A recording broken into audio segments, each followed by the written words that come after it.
यह कहानी है भूतिया हवेली के बारे में। बहुत साल पहले की बात है। सीतापुर नाम का एक गांव था।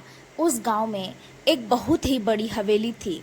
वहां सिर्फ भूतों का ही वास था। जो भी इस हवेली में जाता था, भूत उसे मौत के घाट उतार देता था और उसके कटे हुए सिर को बाहर रास्ते पे फेंक देता था, ताकि लोग समझ जाए कि इस हवेली पर सिर्फ मेरा राज चलेगा और किसी का भी नहीं। इसी डर से लोग वहाँ कभी नहीं जाते थे और इसीलिए उसे खूनी हवेली भी कहा करते थे। उस हवेली में रहने वाले भूत ने इतना दहशत फैला रखा था कि लोग उस हवेली के आसपास भी जाना नहीं चाहते थे। यहाँ तक कि भेड़ बकरी भी अगर गलती से घास चरते चरते वहाँ पहुँच गई तो वह तुरंत अपना दुम दबाकर भाग जाते थे, क्योंकि वह भूत जानवरों को भी नहीं छोड़ता था। एक दिन अमावस की रात थी। आसमान में बहुत बादल घिरे हुए थे और बारिश भी जोरों की हो रही थी। उसी गांव के 3 दोस्त राजू, शिवम और दीपक उसी रास्ते से स्टेशन जा रहे थे। उन्हें शायद उस हवेली और उस रास्ते के बारे में कुछ नहीं पता था।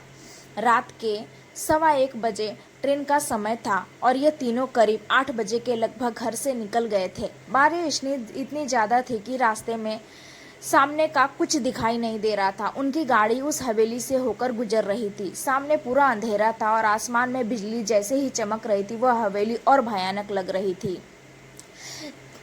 तीनों की गाड़ी हवेली के ठीक सामने ही आकर खराब हो गई। ड्राइवर बोला, साहब लग रहा है कि इंजन में पानी चला गया है। इसको ठीक करने में शायद 1 घंटा लग जाएगा। तब तक इस हवेली में जाइए। जैसे ही गाड़ी ठीक हो जाएगी मैं आप लोगों को वापस बुला लूँगा। ड्राइवर की बात सुनकर राजू, शिवम और दीपक हवेली के अंदर चले गए। हवेली बहुत ही सुंदर और चमकदार थी। अंदर थोड़ी सी रोशनी थी और ऊपर सीढ़ियों से एक बूढ़ा सा आदमी एक हाथ में लाठी और दूसरे में लालटेन लेकर नीचे उतर रहा था। राजू ने उससे पूछा, बाबा क्या हम यहाँ थोड़ी देर रुक सकते हैं? बाहर बहुत तेज बारिश हो रही है और हम इस तेज बारिश की वजह से बीच रास्ते में फंस गए। उसने पहले तो उन तीनों को गौर से देखा और बोला, ठीक है रुक जाओ। फिर जब वे तीनों हॉल में पहुंचे तो उन लोगों ने देखा कि हवेली में बहुत ज़्यादा बड़ी थी और उससे कई गुना ज़्यादा खूबसूरत भी थी। वहाँ एक दीवार पर एक आदमी की बहुत बड़ी तस्वीर लगी हुई थी, जिसकी बड़ी सी मूंछें, एक हाथ में तलवार और दूसरे में पहले ज़माने की तरह बंदूक था, एकदम राजा की तरह। और उस तस्वीर को देखने में डर महसूस हो रहा था। ऐसा लग रहा था कि कोई मामूली तस्वीर नहीं है। दीपक ने तुरंत उस बाबा से पूछा, बाबा क्या आप इतने बड़े हवेली में अकेले रहते हो और इस तस्वीर में ये आदमी कौन है? बाबा ने दीपक से आंख में आंख मिलाकर कहा, ये इस घर का मालिक थे जो कई साल पहले इनकी मौत हो गई और मैं इनका रिश्तेदार हूँ। इस हवेली की देखभाल के लिए आता जाता रहता हूँ। आज बारिश की वजह से मैं भी घर नहीं जा पाया। चलो मैं तुम लोगों को कमरा दिखा देता हूँ। राजू, शिवम और दीपक उसके पीछे पीछे चल दिए। ये लोग सीढ़ी के सामने जैसे ही गए तो ऐसा लगा कि कोई उन्हें छुपकर देख रहा है। फिर उन लोगों ने अनदेखा कर दिया। कमरे तक जाते जाते अचानक उन लोगों की नज़र वापस राजा की तस्वीर पर पड़ी। थोड़ी देर के लिए उन्हें ऐसा लगा कि उसके हाथ और सिर हिला। शायद सबका वहम था या सच, पता नहीं। लेकिन ये सब देखकर उन लोग थोड़ा डर गए। फिर वो बाबा उन सबको एक कमरे में लेकर गए। फिर उन लोगों ने अपना अपना सामान रखा और सो गए। वे लोग इतना थक चुके थे कि बिस्तर पे लेटते ही नींद आ गई। रात के शायद 12 बजे का समय हुआ होगा। तभी शिवम अचानक चिल्लाने लगा। उसकी आवाज़ सुनकर उनके दोनों दोस्त जग गए और उससे पूछने लगे, क्या हुआ भाई, तू इतना ज़ोर से क्यों चिल्लाया? फिर शिवम बोला, मुझे एक बहुत डरावना सपना आया था।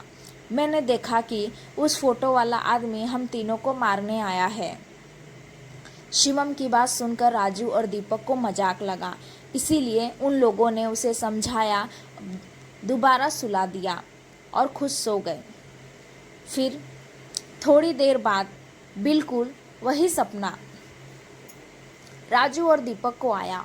इसके बाद तीनों डर गए अब उन लोगों को इतना तो समझ में आ गया था कि एक ही सपना हम तीनों को नहीं आ सकता। इस हवेली में कुछ तो गड़बड़ है, शायद ये कहीं भूतिया हवेली तो नहीं है। दीपक ने जल्दी से जाकर दरवाज़ा खोलने की कोशिश किया, लेकिन वो बाबा बाहर से दरवाज़ा बंद करके चला गया था। अब उन लोगों को समझ नहीं आ रहा था कि क्या करें।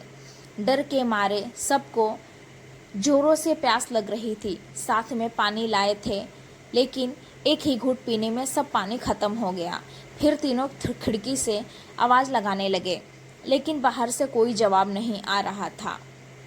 दीपक ने अपना मोबाइल उठाकर फ़ोन करना चाहा, लेकिन वहाँ नेटवर्क ही नहीं था। सब कुछ बहुत अजीब हो रहा था। अब उनके साथ आगे क्या होने वाला था ये किसी को नहीं पता था, लेकिन उन्हें समझ आ गया था कि वो बहुत बुरी तरह फंस गए हैं। पूरा एक दिन और एक रात बीतने के बाद उनके कमरे का दरवाज़ा खुला।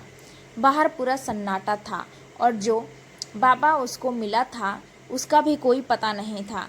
जैसे ही दरवाज़ा खुला, तीनों पागलों की तरह दौड़कर कमरे से बाहर निकले और हवेली से बाहर निकलने का रास्ता ढूंढने लगे, लेकिन बाहर जाने का कोई रास्ता नहीं था। फिर सब लोग ऊपर चले गए और वहां से नीचे कूदने का सोचा, लेकिन हवेली इतनी ऊंची थी कि उन लोगों की हिम्मत ही नहीं हुई। उदास होकर सभी वापस नीचे आ गए। सबको बहुत तेज भूख और प्यास लगी थी। सब जगह देखा, लेकिन उन्हें न ही कुछ खाने को मिला न ही कुछ पीने को। नल तो था, लेकिन उसमें पानी नहीं आ रहा था। सब थक के एक जगह बैठ गए और अब क्या करें यही सोचकर एक दूसरे को पागलों की तरह बर्ताव करने लगे। थोड़ी ही देर में शाम हो गई और उस हवेली के अंदर एक शैतानी माहौल बनना चालू होने लगा। थोड़ी देर में अंधेरा हो गया और तीनों दोस्त आपस में लड़ने लगे।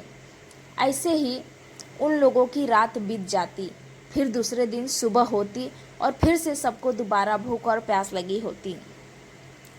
सुबह फिर से सब लोग पानी खोजते हैं। तभी अचानक शिवम का पैर सीढ़ियों में फंस जाता है और उसके पैर से खून निकलने लगता है। खून को देखते ही राजू और दीपक पागलों की तरह खून को पीने लगते हैं। तभी शिवम कहता है, अरे पागल हो गए हो क्या तुम लोग? क्या कर रहे हो? जानवर हो क्या?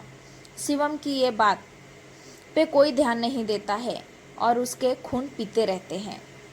खून को पीने से उनकी थोड़ी सी प्यास बुझ जाती है, लेकिन अब भूख के मारे उनकी जान निकलने लगी।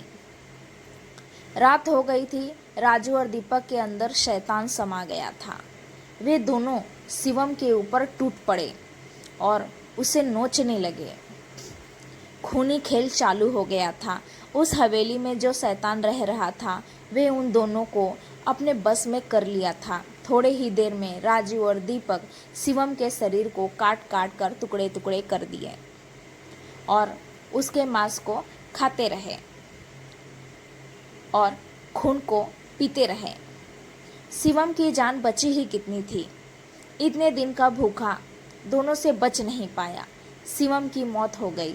राजू और दीपक काफ़ी देर तक उनका मांस खाते रहे, जैसे कोई जानवर दूसरे जानवर का मांस नोच नोच कर खा रहा हो। ऐसा लग रहा था कि उन लोगों के अंदर इंसान मर गया हो। कुछ देर बाद रात हो गई। खून पीकर और मांस खाकर दोनों को अब बहुत जोरों की नींद आने लगी और वे जहाँ थे वहीं सो गए। सुबह हुई। दोनों थके हालत में सो उठे, लेकिन प्यास और भूख उनका पीछा करना छोड़ने वाली थी। अब दोनों एक दूसरे का शिकार करने के लिए सोचने लगे। राजू ने चालाकी से एक दरवाजे के पीछे छुप गया और जैसे ही दीपक कमरे में आया वैसे ही राजू ने उसका सर पकड़कर दीवार पर दे मारा। उसका सर फट कर दो टुकड़ा हो गया। जमीन पर पूरा खून ही खून बहने लगा। राजू उसका खून देखकर खुश हो गया और उसे पीने लगा और मांस को खाने लगा। हैवानियत अपने चरम सीमा पर थी। शैतान उसके ऊपर हावी हो चुका था। उसे कुछ सोचने समझने का मौका ही नहीं दे रहा था, ताकि सब कुछ देर बाद राजू के शरीर में एक बिजली सी लहर उठने लगी। वो कुछ दीवार पे तो कभी दरवाजे पे अपने सर को मारने लगा। उसका शरीर उसके वश में नहीं था। ऐसे ही काफ़ी देर तक किया और अंत में खुद मर गया।